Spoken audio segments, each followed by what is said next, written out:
great. Transmission flowing everywhere. Welcome back to the channel.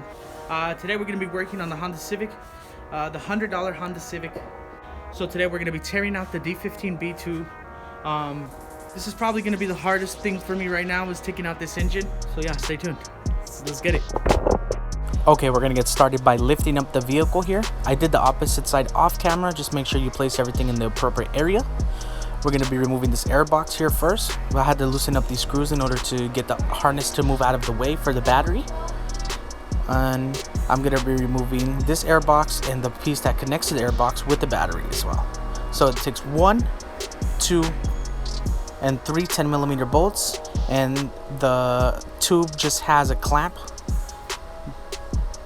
So there's another bolt holding the other accessory to the airbox.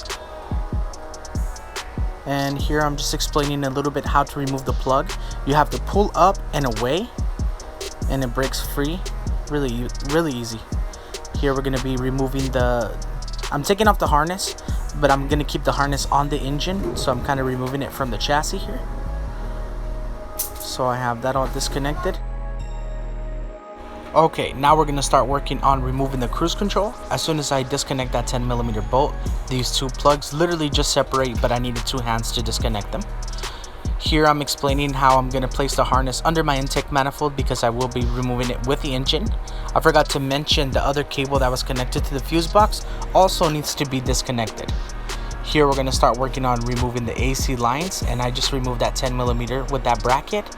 To access the bolts that are on the firewall, that charcoal canister needs to be removed in order to place some pliers with vice grips, whatever you use, in order to break those bolts free. Now we're going to work on the driver's side. I'm just going to disconnect the harness that connects to the chassis. There's one 10mm bolt there. And here it's going to be the similar concept, but you have to push in on the clip in order to get it off of the bracket. You push it in, remove it, and then you can lift up and pull away, similar to the passenger side. Now that I have those 2 connections taken off, I'm going to go ahead and place this wire harness on top of my intake manifold in order to have it stashed away, because I'm taking off the harness with the engine. And I have the harness disconnected on that one, Now I'm working on removing the AC lines, and it's fairly easy. I already got the back 2 removed. I'm going to show you a little bit how to do it. If you're not familiar with removing the AC lines, it doesn't need to be super tight, but tight enough. And as soon as you get them, you're going to want to push forward and push back. So this is going to be going back, this one's going to be going forward. And just like that. It's fairly easy, fairly simple. And this is the same concept for the rear over there. So yeah, once that's disconnected, simply prise out, and there you go. So next thing we're gonna do now, finish taking off these AC lines. I'm probably gonna start removing the radiator, and then yeah, I'll catch up to you after I remove these lines. Okay, perfect. Now that I have most of the AC stuff removed, I went ahead and removed the center radiator support. That was really simple. 2 bolts here, 2 bolts here. You can take it off with the hood latch. I separately disconnected mine. And then there's 1 more bolt here, and then there's 1 on the bottom where that hole's gonna go. I would have recorded doing it, but honestly, this is my first time removing an engine out of an EF. EKEG is really easy, but a lot more complicated, I guess. You're gonna have a splash pad, that one on right here. As soon as you remove that, you're gonna have access to this.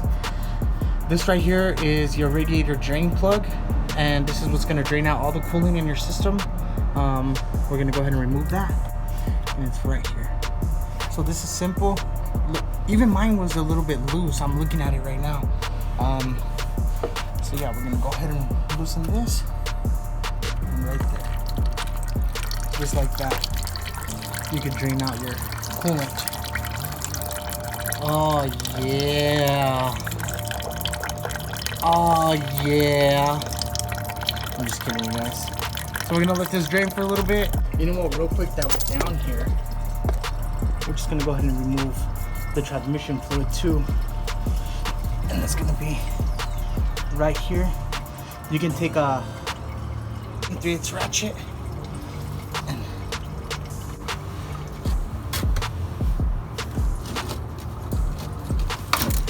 oh no. Oh, that is a fail. Oh jeebus, look at that. Oh, shit, I hate working on cars sometimes. All right, wow, I might as well just throw the freaking transmission fluid on the floor. Might as well, right? There it goes. Oh yeah. Oh great, I just dropped the drain plug in there. Great. And that's transmission fluid mixed with antifreeze, mixed with oil, mixed with God knows what. We're gonna go ahead and remove this radiator out the way. Yeah, don't forget you have to remove this AC line because your fan for the AC is connected to the compressor, to this condenser. We're gonna go ahead and remove this bolt, this one right here, and we're gonna remove this big radiator hose. It's connected over here. So we're gonna remove those two, and I'm gonna take off the radiator with the hoses to get this dirty, but it did. So what? I'll clean it up afterwards. We're gonna go to remove the condenser now. There's a 10mm, and then there's one more 10mm right here, and then after that, the condenser should come out. We're gonna go ahead and take that out now. And wow, look at how much space that frees up, honestly. So that's pretty awesome. But let's go ahead and you know, I kind of regret doing all that because now that I have all this mess here, I have to work on getting those axles out, and it kind of messes up, you know, my spot of where I'm going to be working at.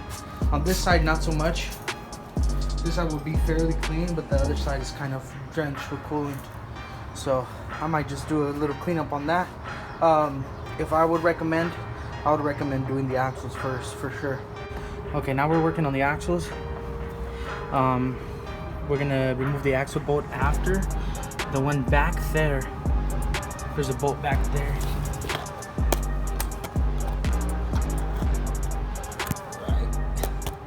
Right there, that's a 14mm. This is a 17mm.